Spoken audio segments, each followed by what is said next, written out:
So have you been hearing stories all morning? You guys ready for lunch? You've already done lunch. Victor, you've already done lunch? All right, cool. So I have you right after lunch, so you're all tired. My name is Rob Cornilles. I'm in the book somewhere. I'm one of those, we're all listed in the book somewhere. So Troy just walked out literally 20 minutes ago and said, hey, you want to come talk to the group? So I thought, sure, I'd be happy to. Some of you I recognize.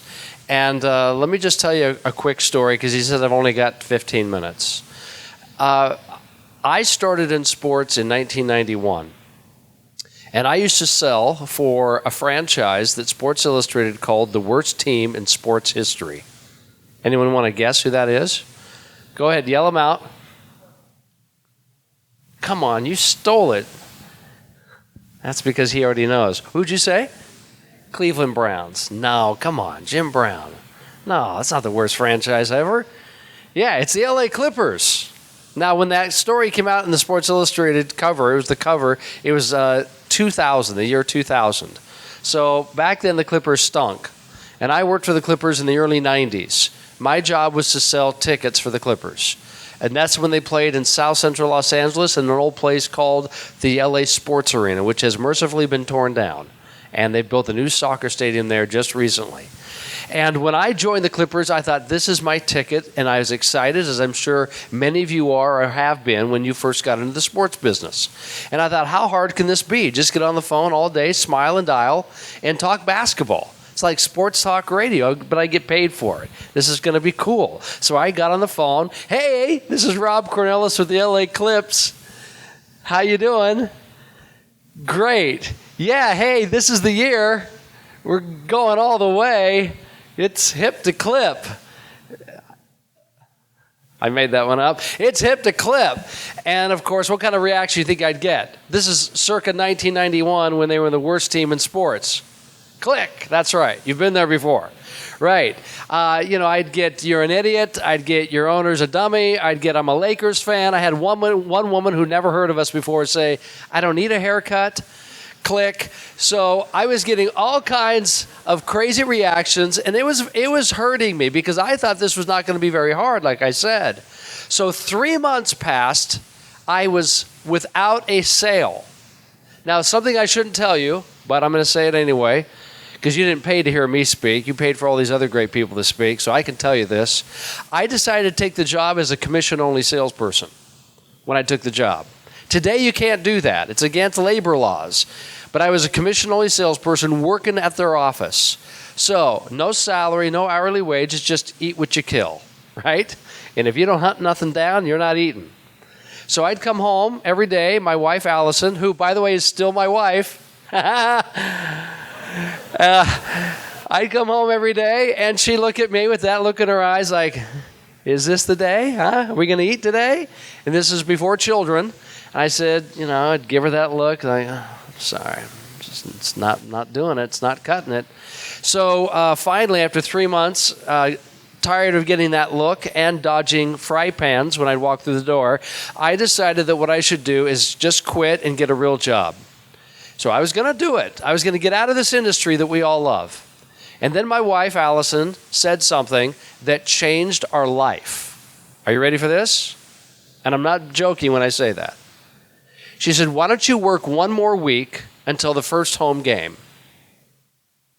Why? Well, you've worked all summer real hard. Maybe that'll be a reward for you, because she knew I was kind of looking forward to the first game. So I could put the identification around the neck and walk around and be a big shot, You know what I'm talking about. So I decided to do that. Okay, let's do it. 1 week. So I went back to work, nothing, except that game that it came was a preseason game against the Golden State Warriors, who were pretty good back then as well, not as good as they are today. And while my colleagues were all excited about the game, as I was, we decided to sit down and watch the game because we didn't have a manager, by the way. The Clippers, this is the first time they'd ever put together a sales force, and the guy who they hired to manage the sales force was a part-time actor. This is L.A. So right after he hired all of us, he got a job on a soap opera, and we never saw him again. So good job, Charles. He's a very handsome man. So we were without any supervision, so everyone takes a seat to watch the game. But for some reason, I decided to not watch the game, and I did something which changed my career. And it's the only reason I'm standing here in front of you today. Other than Troy needed a cheap fill-in, I guess. And here's what happened. I decided to not watch the game, but to turn around, standing where I was, and look and watch the stands. Now, why would I watch the stands? Because believe it or not, in that building of 17,000 plus, there were a few thousand people there that night. Seriously.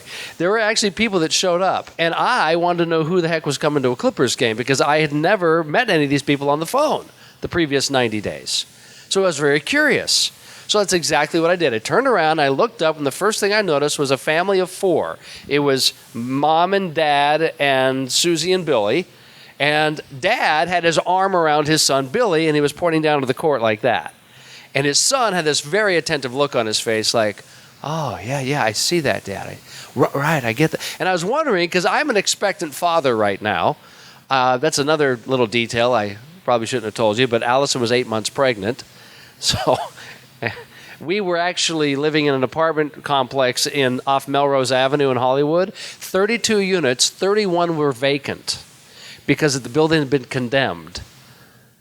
But the owner let us stay because he felt sorry for us because he knew she was 8 months pregnant and I was a commission salesperson for the frickin' LA Clippers. So we got to stay. So anyway, I'm an expectant father seeing this moment, and I'm thinking, that's pretty cool. And I thought to myself, what's going on between dad and son? I imagined that conversation. What do you think was going through my mind? Dad is teaching his son what? Come on, louder. We have short on time. Rules of the game, players, about basketball, the X's and O's. Right.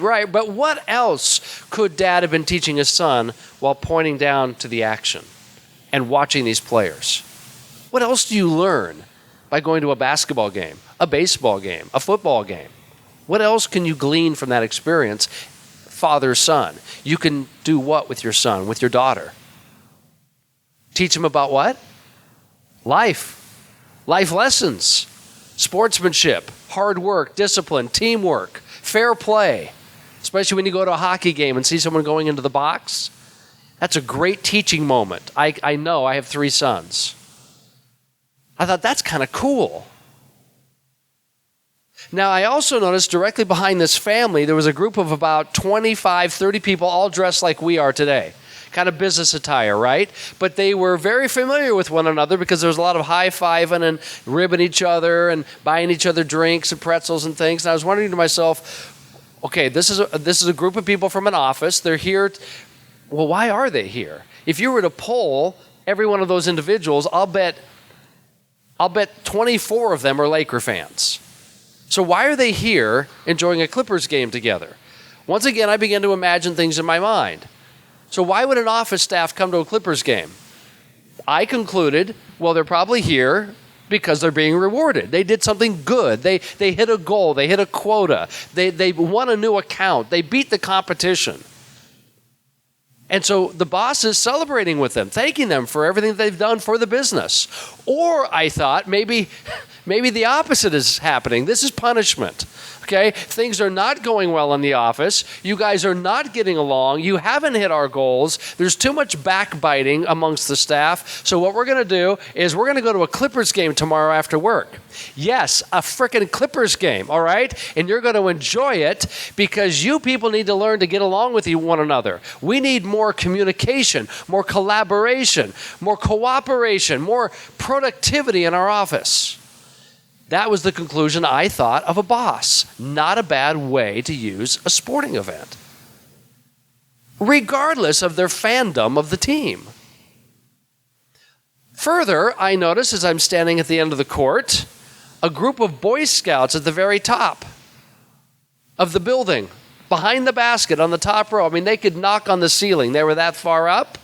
There's about 200 of them up there, all dressed in a uniform, and their leaders are dressed the same way. And I wondered, what the heck are all these scouts doing here on a school night for a preseason Clippers game? Once again, I began to imagine. And that was, I'll bet they're here to earn a merit badge. I bet they're here to be rewarded for community service. I bet they're here to recruit more kids to scouting. I bet they're here to be acknowledged in front of the public for some park that they cleaned up. I bet they're here to raise money, and we all know how that's done at a sporting event. Lastly, I'll share with you, I noticed that there was a man sitting in the courtside seats, and this guy was the cat's meow. I mean, he was beautiful. You kind of reminded me of him, okay? You're beautiful. Don't take that wrong. It's inappropriate, but I'm not getting paid for this. So, yes, and he was sitting there, and everybody knew this guy, or it seemed like it did. Everyone wanted to know this guy. When they walked by, they shook his hand, and he was waving to people across the court. I don't know who the guy was, but he was obviously a season ticket holder because his feet were on the court. And the guy next to him looked very awkward, was not dressed to the nines, and I wondered, what's going on here? Well, once again, I imagined. I'll bet first guy, season ticket holder, is bringing a prospect. Pretty good reason to come to a game. Or he's bringing a client to thank him for his business. Or maybe he's bringing him a recruit, someone that we hope you'll join our firm. Hey, if you join our company, you get these kind of perks all the time. Pretty good business reasons. Or I thought, it's not business at all, it's personal. Meaning, let's call season ticket holder John. Let's call the guy next to him Phil. John gets a phone call from his wife, girlfriend, early in the morning. Hey, John, what are you doing tonight? Honey, you know what I'm doing? I'm going to the Clippers game, right? I've been told it's hip to clip. It's opening night, right? I mean, we're tied for first place. This is going to be awesome. So she says, who are you taking? I haven't decided. Do you want to go? No, I wouldn't be caught dead at the Clippers game. No, but I'm wondering, who are you going to take? Well, I thought maybe I'd just walk down the hall and find somebody. I'm sure somebody would want to go. Well, she says, I know who you're taking. Oh, really? Who's that? You're taking my brother. Phil? Yes, you need to take Phil to the game tonight. No, honey, no. Do you not remember what happened at the 4th of July family reunion? Yes, I do remember, and that is why you and Phil have got to get together and work this thing out. So unless you take Phil, do not bother coming home tonight. Okay, so to make peace at home, he's using a Clippers game to repair a relationship. Ladies and gentlemen, I could give you 12 more examples of what I observed that night. What I discovered, I had been selling the wrong thing all summer. I had been selling X's and O's and W's and L's. I had been selling draft picks, new coaches, pitching rotations, you name your sport. I've been talking about farm system and how we're going to improve the product on the court or the ice or the field. But you know what I discovered? That's not why people were coming to our games. They were coming to build great memories with their family and friends. They were coming to teach their kids important life lessons like sportsmanship and hard work and discipline. They were there to reward their kids for good grades. They were there to have quality time that they can't have elsewhere. They were there because they wanted to reward performance in the office. They wanted to motivate their staff for even greater performance. They wanted to stand out from their competition. They wanted to get a new client. They wanted to thank an existing client. They wanted to recruit better talent. They wanted to promote their cause or their purpose as a nonprofit. They want to raise money. They want to recruit more members, more volunteers, or they simply want to make peace at home. That is why people use sports. Quite frankly, and please forgive me if I am offending anyone who's been taught this, it's not about the experience. The experience is short-lived. The experience is temporary. It's about the results that come from the experience. Because the results are what you take home with you, what you take to the office the next day, what you take into that client's meeting the next week when you get together to work the deal. It's about results. That's what you sell. You do not sell product. Product is objectionable. Product is something I can tell you your team stinks. Your players are idiots. Your stadium's a barn. It's 4 years old, but it's already old hat in town. But you sell results, and that's timeless.